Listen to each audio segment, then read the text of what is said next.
My name is Grace. I want to tell you a story about love, but also about guilt and about being brave. 2 years ago, I met a man named Steven. He was tall, funny, and very handsome. Everyone liked him. I liked him too. We started dating. I thought he was the one. I really did. We were together for 2 years. We went to restaurants. We watched movies. We laughed a lot. I thought we were happy. I met his family. He met mine. My mother loved him. She said, "Grace, he's perfect for you." I believed her. I believed everything was perfect. But 6 months ago, Steven broke up with me. He said he didn't feel the same anymore. He said he was sorry. But sorry doesn't fix a broken heart. I cried for weeks. I didn't want to eat. I didn't want to see anyone. My friends tried to help me. They said, "You will be okay."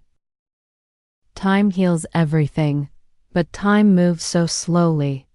I asked myself, what did I do wrong? I looked at old photos. I read old messages.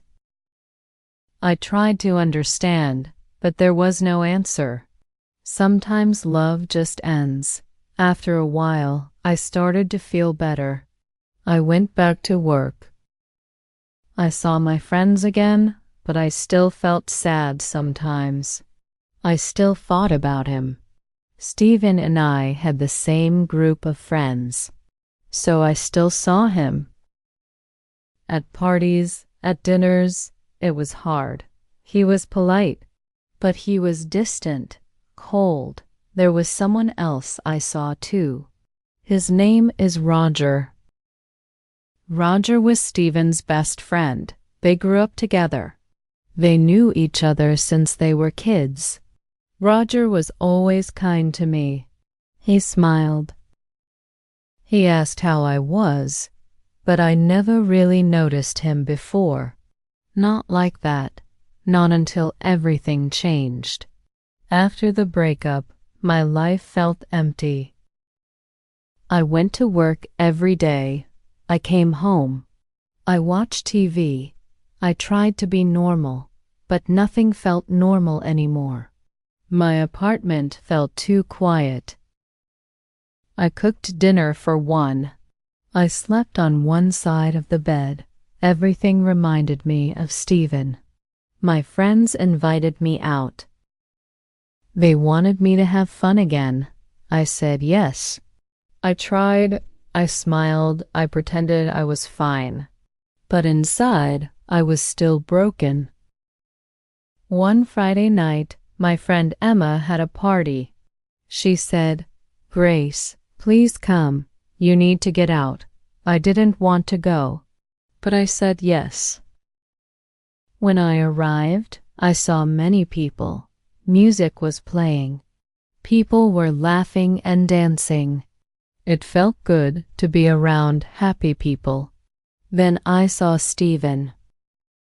He was standing near the kitchen. He was talking to someone. A girl. She was pretty. She had long hair. She was laughing at something he said. My stomach hurt. I looked away quickly. I felt stupid. Why did I come? Why did I think this would be okay? I walked to the other side of the room. I sat on a chair. I wanted to leave, but I didn't want people to see me cry. Then someone sat next to me. It was Roger. "Hey, Grace," he said. His voice was soft, gentle. "Hi, Roger," I said. "Are you okay?" He asked. I wanted to say yes, but I didn't. I just looked at him. He didn't push. He just stayed there, next to me. We started talking about small things, about work, about music, about nothing important, but it felt nice. He made me laugh. I forgot about Steven for a moment. We talked for hours that night about our favorite movies, about places we wanted to visit, about childhood memories. When I went home, I felt lighter. Roger texted me later.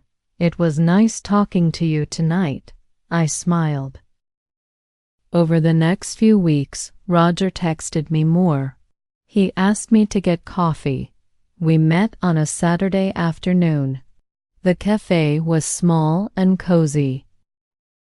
We sat by the window. We talked again about life, about dreams, about everything. He told me about his job. He was an architect. He loved building things, creating things. He listened, really listened. Not many people do that. I started to feel something warm, something I didn't expect, but then I felt scared. Roger was Steven's best friend. This felt wrong, very wrong. I thought, what am I doing? Roger and I kept meeting. Coffee became lunch. Lunch became dinner. We talked every day. I felt happy when I was with him. I felt safe. He made me laugh. He understood me. He remembered small things I said. He asked about my day. He cared, but every time I smiled, I felt guilty. One night, we were sitting in a quiet restaurant. The lights were low. Music played softly. Candles burned on the tables. Roger looked at me. His eyes were serious. "Grace," he said, "I need to tell you something." My heart started beating fast. "I like you," he said. "I really do. More than a friend." I stopped breathing. I felt happy, but I also felt terrible. "Roger ... I said. I don't know what to say." "You don't have to say anything now," he said. "I just wanted you to know." I looked down at my hands. They were shaking. "But Steven," I said quietly. "He's your best friend." Roger nodded. "I know. This feels like betrayal," I said. "Steven broke up with you 6 months ago," Roger said. "He moved on. You saw him with that girl at the party. I knew he was right, but it didn't change how I felt. What will people say?" I asked. "What will Steven think? What will your friends think?" Roger reached across the table. He touched my hand gently. "I don't know," he said. "But I know how I feel, and I can't pretend anymore." I pulled my hand back. I felt so confused, so scared. "I'm sorry," I said. "I need time." He nodded. He looked sad. But he didn't push. After that night, I avoided Roger. I didn't answer his texts. I made excuses. I didn't go to places where I might see him. My friends noticed. Emma asked me, "Grace, what's wrong?" "You seem sad again." I told her everything. About Roger, about my feelings, about my guilt. She listened. Then she said, "Grace, you deserve to be happy too, but it's Steven's best friend." I said. "So what?" Emma said. "Steven left you. You don't owe him anything. He's moved on. Why can't you?" I didn't have an answer, but I couldn't stop thinking, what kind of person does this? What kind of person dates their ex's best friend? I felt like a terrible person, a bad person. 2 weeks passed. I missed Roger, I really did. But I was still scared. I thought about him every day. I read his old messages. I wanted to call him, but I didn't. One afternoon, I went to a cafe near my office. I ordered coffee. I sat by the window. I watched people walk by. Everyone looked happy. Everyone had someone. Then I saw him, Stephen. He was walking in, alone. He saw me. He looked surprised. Then he walked over. "Hi, Grace," he said. "Hi," I said. "Can I sit?" he asked. I nodded. We sat in silence for a moment. It felt strange, awkward. "How are you?" he asked. "I'm okay," I said. We talked about small things, work, weather, nothing important. Then I decided to be honest. I was tired of hiding, tired of being scared. "Stephen," I said, "I need to tell you something." He looked at me, waiting. "Roger told me he likes me," I said. My voice shook a little. Stephen's eyes widened, just a little. "Oh," he said. I told him no, I said quickly. "Because of you." "Because he's your best friend." Stephen was quiet. He looked down at his coffee. He stirred it slowly. Then he said, "Grace, I broke up with you." "You don't owe me anything?" I stared at him. "I moved on," he said. "I've been seeing someone. For 2 months now." My chest felt tight. Not because I was jealous, but because I realized something. I was holding on to guilt that wasn't even real. "You're free, Grace," Stephen said. "And Roger is a good man, better than me, maybe." He always was. Tears came to my eyes. "I just didn't want to hurt you," I said. "You won't," Stephen said. He smiled, a real smile. "Be happy, really. You deserve it." He stood up. He touched my shoulder gently. Then he left. I sat there for a long time. My phone was in my hand. I looked at Roger's number. My heart was racing. My hands were shaking. I texted him, "Can we meet tonight?" He replied immediately, "Yes." "Where?" We met at a park near my house. It was evening. The sky was turning pink and orange. The air was cool. Birds were singing. Roger was waiting on a bench. He stood up when he saw me. "Hi," he said softly. "Hi," I said. We sat down. I didn't know how to start. My heart was beating so fast. I thought he could hear it. "I'm sorry," I said. "I'm sorry I avoided you." "It's okay," Roger said. "I understand." I took a deep breath. "I was scared," I said. "I thought people would judge me. I thought I was doing something wrong, something terrible." Roger listened. He always listened. "I talked to Stephen today," I said. Roger's face changed. He looked worried, maybe afraid. "He told me he moved on," I said. "He told me I'm free. He told me to be happy." Roger didn't say anything. He just waited. "I realized something," I said. Tears started falling. I was so afraid of being the bad person. I was so afraid of what people would think. "Grace ... Roger said gently. "But the truth is," I said, "I like you too, I really do. And I'm tired of being afraid.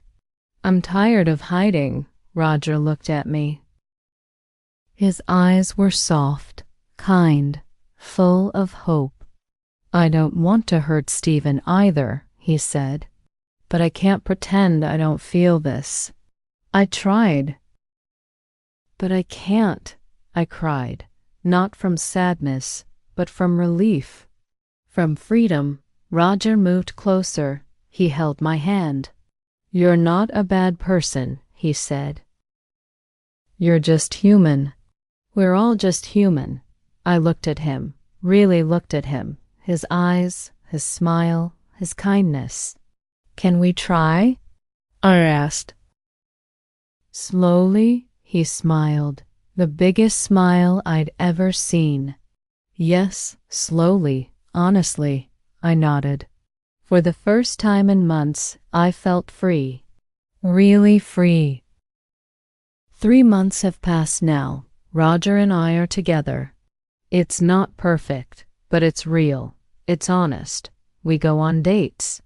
We laugh. We talk about the future. Sometimes we argue. But we always talk. We always listen. Steven knows. I was so scared to tell him. But when he saw us together at a party, he just smiled. He nodded. He was okay. He even said, I'm happy for you both. Some people were surprised.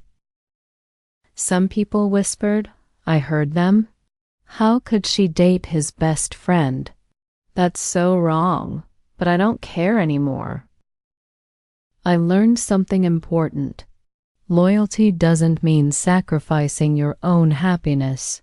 Real betrayal is lying, hiding, pretending. But love? Love is brave. Love is honest. I thought I was doing the right thing by staying away from Roger, but I was just afraid. Afraid of judgment. Afraid of being called a bad person. Now I know you can't control what people think. You can only control what you do. And I chose to be brave. Roger makes me laugh. He listens to me. He sees me. Really sees me. I'm happier now than I was with Steven. Maybe because this love started with truth, not with fear. My mother asked me, Are you sure about this? I said, Yes, I'm sure. She smiled. She said, Then I'm happy for you. Sometimes the right person is standing right next to you. You just have to be brave enough to see them. Life doesn't follow rules. Love doesn't follow rules. You just have to follow your heart and be honest with yourself and with others. That's the real lesson. Love is not about permission. It's about honesty. It's about being brave. If you liked my story, subscribe to the channel and see the next story to learn even more.